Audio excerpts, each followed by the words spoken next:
is TFT? TFT stands for Thought Field Therapy.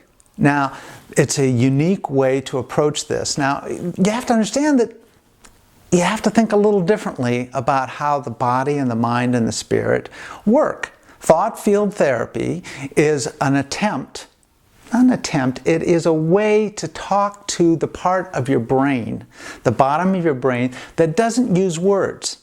But that's the place where anxiety and fear and even joy and hope reside, because that's where we hold our implicit memories. And in that place, that's what determines what triggers us into a scared place, into a petrified place, into an angry place. So that part of our brain, the bottom of the brain, I'm calling it Bob now, is not going to communicate with words the way the top half of the brain does. So by tapping in specific sequences, we're communicating to the Bob that you're in a place here and now that you're safe. So what is the easiest way for me to remember the tapping sequence to use when I'm stressed? That question of how do I remember how to do this when I'm stressed is a very common question. And what I'll say to you is that the answer is either you have it in writing in front of you and you just follow it step by step. And you can do that we have an app through the iStore that you can download it. And when you do, just press the red cross button. You have the crisis tapping pattern for free. It's right there. You can go to my website and you just click on the crisis tapping video and you'll see me saying, do this, right? And then you can just follow it through. But the key here is for you to understand that tapping is a skill. And just like any other skill, it's something that you have to practice to build.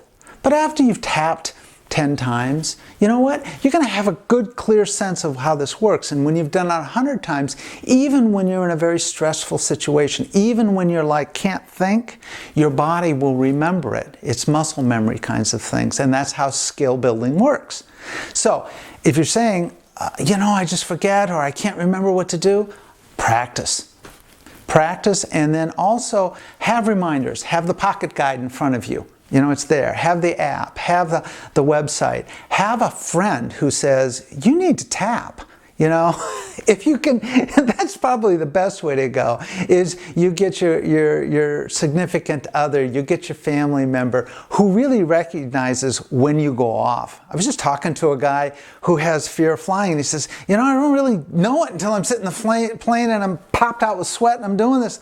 And I said, and your girlfriend, does she notice? Oh yeah, it's like, she's like, she can see it coming. And I said, there you go. You're just going to tell her to reach up and tap the side of your hand, and that will be the reminder for you that you need to tap, and that's the first thing you need to do anyway. So it's easy. You just think about how you would do anything and list your resources.